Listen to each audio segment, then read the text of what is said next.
Donc,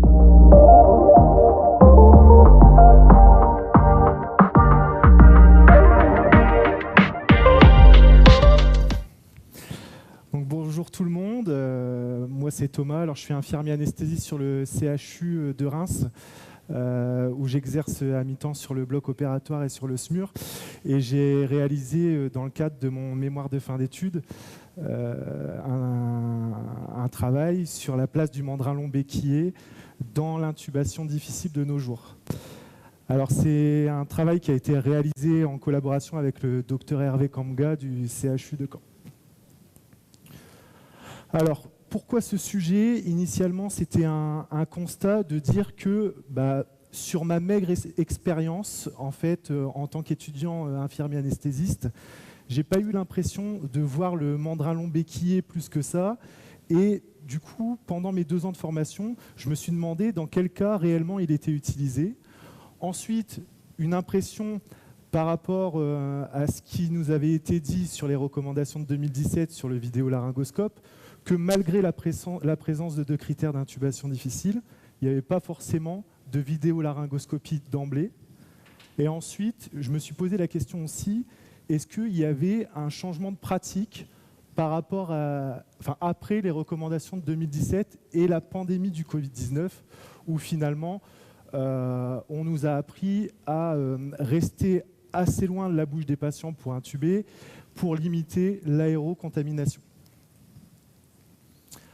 Alors, quelques éléments sur le cadre théorique, donc sur la fonction pulmonaire, la POP ventilation qui vise à rester le plus physiologique possible, les critères prédictifs de ventilation en masse difficile et l'efficacité qu'on va y mettre pour jauger un petit peu ce qui va être efficace ou non sur la mise en place d'actions sur les ventilations au masque difficile, les critères prédictifs d'intubation difficile, l'historique de l'algorithme de prise en charge des voies aériennes difficiles.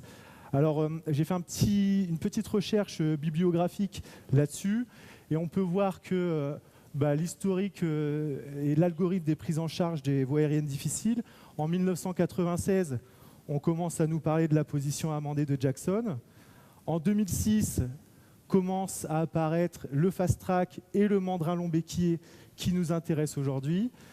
En 2013, on nous dit que le curare préférentiel sur quelqu'un qui est à risque d'intubation difficile est le rocuronium, puisqu'on peut antagoniser assez rapidement avec le Sugamadex. En 2017, vient le vidéolaryngoscope, et en 2018, on nous dit que même si notre patient est à risque d'intubation difficile, au contraire, on doit le curariser pour faciliter notre exposition.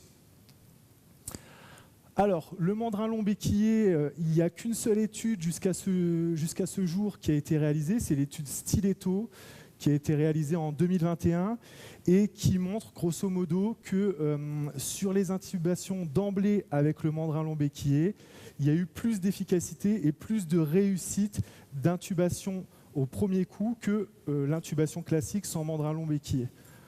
Ensuite, j'ai parlé également sur mon cadre théorique des habitus au travail, parce qu'on aime bien avoir notre organisation, nos habitudes, les habitudes ça rassure, et quand on bouge un petit peu ça nous embête un petit peu et ça nous empêche un peu d'être rassurés.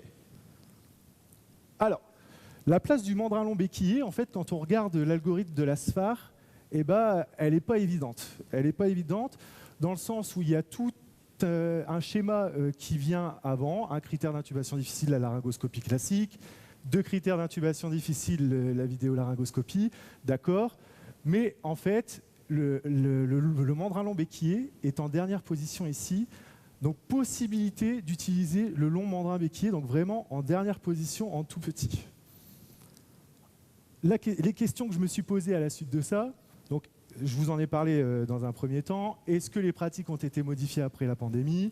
Est-ce que les praticiens utilisent moins le mandrin long béquillé à cause du risque de contamination ou parce qu'en fait, ils en ont moins besoin? Et ce qui nous amène à la question de départ, donc quelle est vraiment la place du mandrin long béquillé dans la prise en charge des voies aériennes difficiles au regard des dernières recommandations et aussi après la pandémie du Covid? Est-ce qu'on peut retirer le mandrin long béquillé de nos chariots d'intubation difficile au profit d'un vidéolaryngoscope.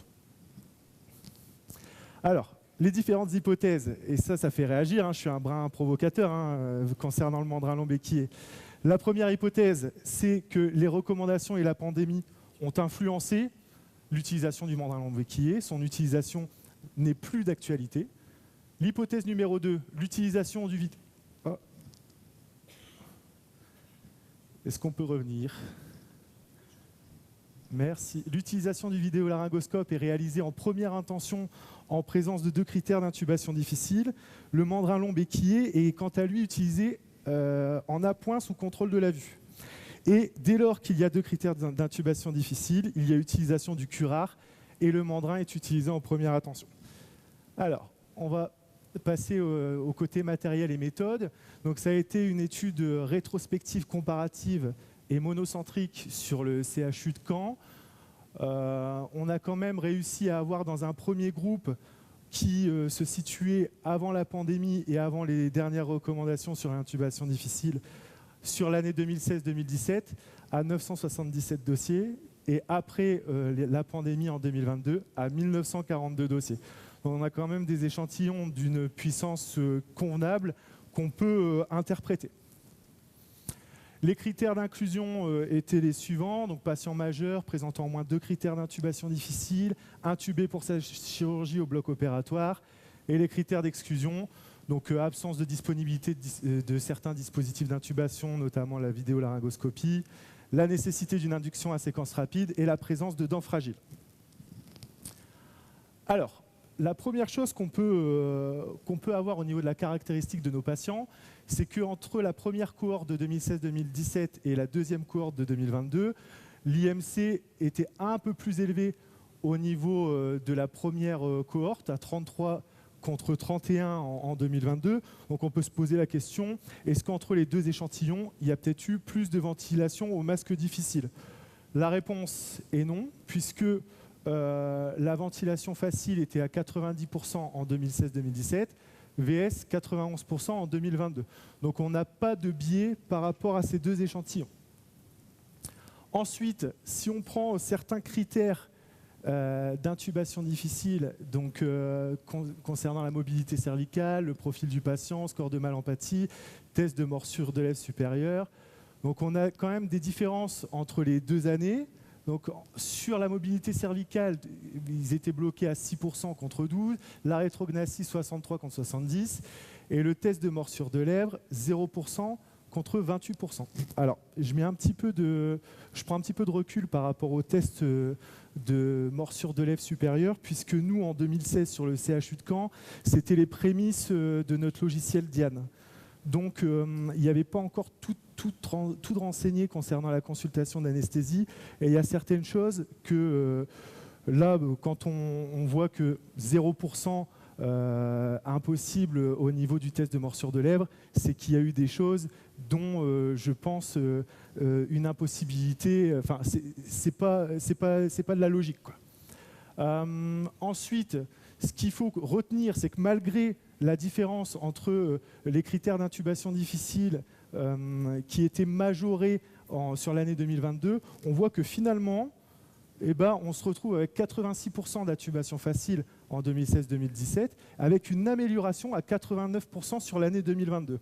Donc, est-ce qu'on a plus utilisé le vidéolaryngoscope? Est-ce qu'on a utilisé plus de curare? C'est des questions qu'on peut se poser quand on voit ces chiffres.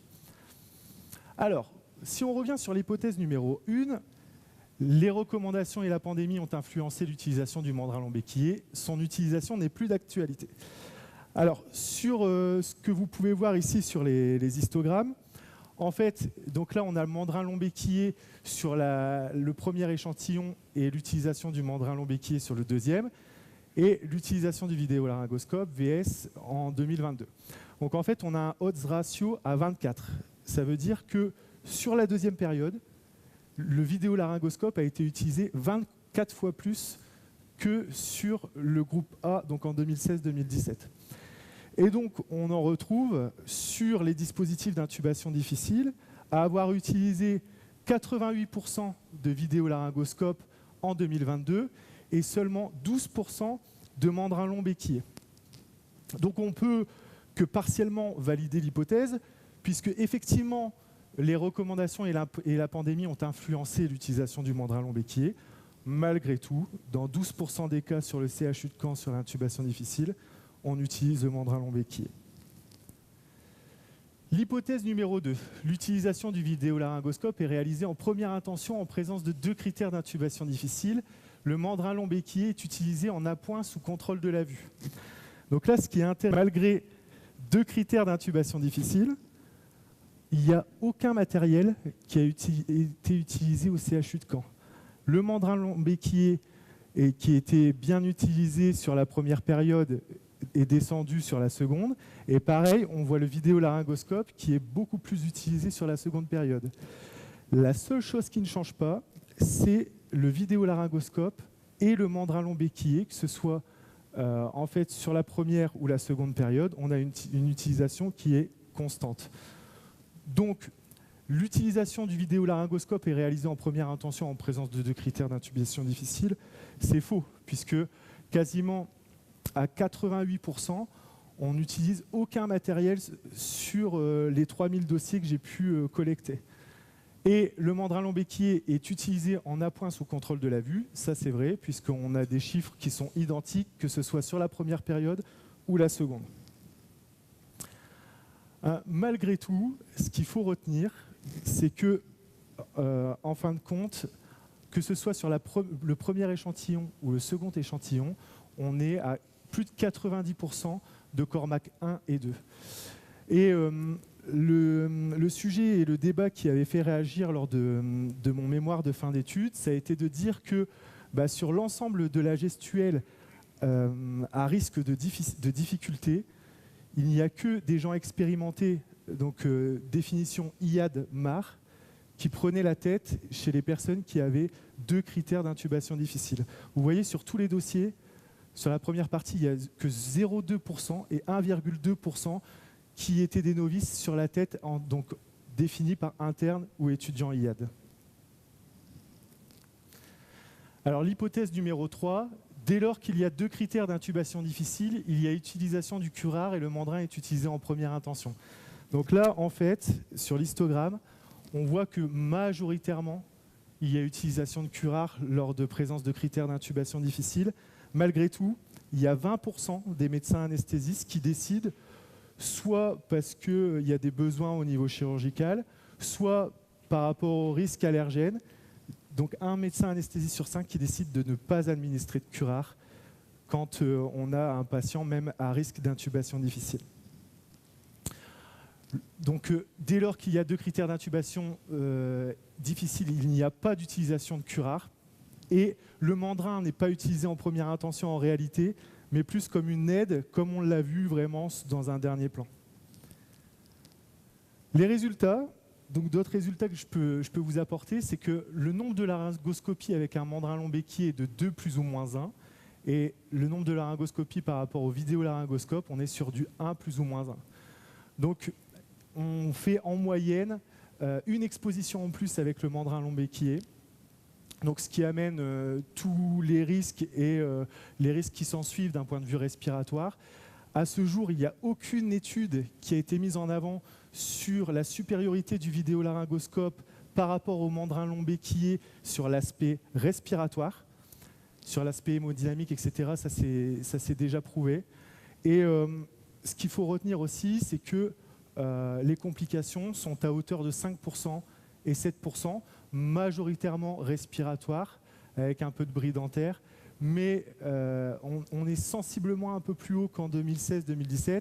Après, il faut prendre en compte aussi qu'il y a une formation et un temps d'adaptation sur la formation vidéolaryngoscope. Et après, est-ce que le vidéolaryngoscope finalement a été utilisé après la découverte d'un Cormac 3, Cormac 4 ? Il y a ces questions-là qu'on peut également se poser. Alors, ce qui est intéressant aussi, c'est que 62% et 67%, il n'y a aucune manœuvre particulière qui ont été réalisées sur les dossiers et sur les pratiques du CHU de Caen quand il y avait des risques d'intubation difficile. Mais on voit quand même qu'à 18% et à 17%, on faisait des appuis glottiques. Donc ma question, c'est juste, et ma réflexion, c'est juste de dire, si on augmentait les positions amendées, positions de rampe, est-ce qu'on aurait moins d'appui glottique? Et c'est aussi de se questionner par rapport au fait que quasiment la majorité, il n'y a aucune manœuvre particulière de mise en place sur les risques d'intubation difficile. Alors, petite part économique, je me suis un petit peu amusé, je me suis dit, j'ai pris tous les dossiers, je me suis dit si 3000 patients ont utilisé du mandrin long-béquier à chaque fois, si on utilisait du Magraf et si on utilisait du AirTrack, bon, d'un point de vue purement économique, on est sur un Magraf qui est supérieur par rapport aux autres dispositifs d'aide à l'intubation difficile. Les limites et les biais, c'était une étude monocentrique. Il n'y a pas forcément de comparaison entre les différents vidéolaryngoscopes. Donc on considère qu'ils sont tous égaux alors qu'il y a des particularités de rampe, notamment sur l'AirTrack. La conclusion par rapport à tout ça, et je pense que je suis à peu près dans le timing, c'est que le mandrin long-béquier, rassurez-vous, a toujours sa place dans notre chariot d'intubation difficile, que le vidéolaryngoscope n'est pas utilisé systématiquement lorsque le patient a 2 critères d'intubation difficile. Pas de curare systématique pareil chez les patients qui présentent 2 critères d'intubation difficile. Malgré tout, sur l'ensemble des dossiers, il n'y a pas eu de chirurgie reportée et imputée à l'anesthésie. Et on est d'accord que la base pour bien réajuster et bien utiliser notre arbre décisionnel, c'est une importance et d'une évaluation des voies aériennes qui est minutieuse. Là, je finirai par ça, une ouverture par rapport à un de nos collègues du CHU d'Orléans qui se pose la question, lui, d'un bénéfice à la standardisation de la vidéolaryngoscopie pour tout le monde. Ça a été une controverse aussi sur le congrès de l'ASFAR en 2022. Et ce qui a été montré, c'est que la visualisation glottique était de meilleure qualité dans le groupe de vidéolaryngoscopie, qu'il n'y avait aucun Cormac 3 et 4 qui correspond à un POGO inférieur à 5%, et qu'il y avait plus de manœuvres complémentaires dans le groupe de laryngoscopie directe, dont des appuis glottiques, mandrins, changement de lame, d'opérateur et utilisation du vidéolaryngoscope. Donc je pense que moi, sur mon avis personnel, il faudra juste trouver un juste milieu entre le maintien de la compétence de la laryngoscopie directe et de ce qui se trouve dans notre arbre de compétences maintenant et notre boîte à outils pour la gestion des voies aériennes difficiles. Je vous remercie de votre écoute et si vous avez des questions, n'hésitez pas.